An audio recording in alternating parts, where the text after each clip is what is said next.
तमीज से बात करिए, मैं सीनियर हूँ आपका। और अब संदीप भैया छोटे नौकर लग रहे। 5 साल का चुनाव है, लोकसभा विधानसभा, चिंता मत कीजिए। अभी मेरा उम्र ही 35 साल है। अभी हमको बहुत लंबा मेरा राजनीतिक सफर है। और आप लोग नोट कर लीजिए, हड़बड़ाइए, हम हड़बड़ी में नहीं है किसी भी चीज के, किसी भी रास्ता में। आप अपना समय भी लीजिए, अध्ययन भी कीजिए। नमस्कार, बिहार तक देख रहे हैं आप और आपके साथ मैं हूं हर्षिता सिंह। जाति के बिना बिहार की राजनीति की बातें नहीं होती।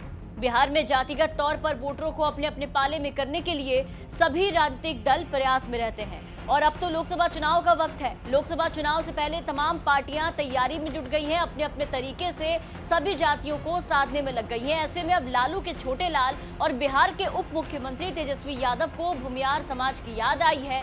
तेजस्वी यादव का भूमियार प्रेम निकल करके सामने आया है। राजद द्वारा आयोजित बिहार के प्रथम मुख्यमंत्री श्री कृष्ण सिंह की जयंती समारोह में उन्होंने कहा कि हम लोग सबको साथ लेकर के चलते हैं, किसी से कोई भेदभाव नहीं करते। भूमियारों की ओर इशारा करते हुए कहा कि बिहार विधान परिषद के चुनाव में हम लोगों ने ठीक ठाक हिसाब से टिकट दिया और उसी हिसाब से अगले चुनाव में भी हम आप लोगों को ठीक ठाक टिकट देंगे। आप चिंता मत कीजिए, मेरी आयु 35 वर्ष होने वाली है। अभी मेरा बहुत लंबा राजनीतिक सफर है और हम किसी हड़बड़ी में नहीं हैं।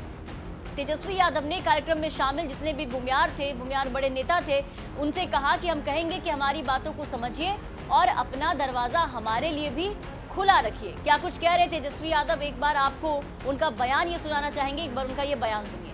हमारा जो ख्वाहिश है कि इसमें सब लोगों को हम लोग साथ लेके चले, कोई भेदभाव किसी से ना करें। और आने वाले समय में विश्वास रखिए, जब विधान परिषद में ठीक ठाक हिसाब से हम लोगों ने टिकट दिया, तो आने वाले समय में भी जो है उसी हिसाब से आप लोगों पर ध्यान हम देने का काम करेंगे।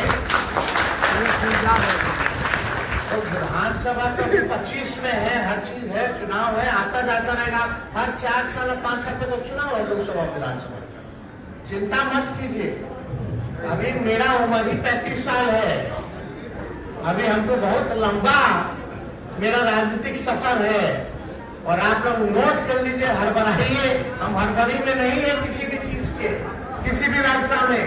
आप अपना समय भी लीजिए, अध्ययन भी कीजिए। लेकिन जरूर हम इतना बात कहेंगे कि हम लोगों के बात को भी समझिए, सुनिए।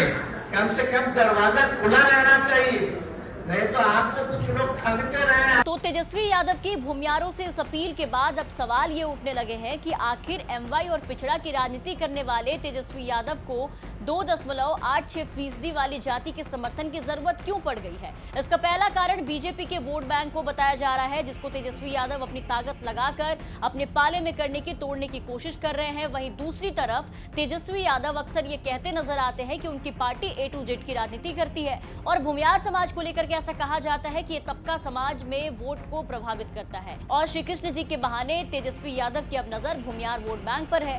हाल के कुछ सालों में आरजेडी और भूमियारों को लेकर के आम धारणा रही है कि दोनों एक दूसरे को नापसंद करते हैं। यहाँ तक कि साल 2015 के बिहार विधानसभा चुनाव में आरजेडी की तरफ से किसी भी भूमियार को प्रत्याशी नहीं बनाया गया। वहीं अगर 2020 विधानसभा चुनाव की अगर हम बात करें तो अनंत सिंह को मोकामा से आरजेडी ने टिकट दिया था। आपको यहाँ पर याद दिला दे कि 90 के दशक में लालू के कथित बयान को काफी ज्यादा सुना जाता है, भूरा बाल साफ करो। इसमें भूमियार की बात कही जाती है कि लालू यादव ने भूमियार और बाकी जो सवर्ण समाज से लोग आते हैं उनको लेकर के कहा था, वो जाति समाज जिससे खुद श्री बाबू भी ताल्लुक रखते हैं। और उसी वक्त से आरजेडी और कांग्रेस से भूमियार वोट बैंक छिटक गए, जिसे मौका देकर के बीजेपी ने अपने पाले में कर लिया। ऐसे में तेजस्वी यादव एक बार फिर इसको पाले में करने की कोशिश कर रहे हैं। पिछले एमएलसी चुनाव और विधानसभा उपचुनाव में ये साबित हुआ कि आरजेडी ने भूमियारों को भरोसा दिया, उनके उम्मीदवार चुनाव में जीत गए। अब अगले लोकसभा चुनाव के पहले आरजेडी एक बार फिर से उसी क्रम में आगे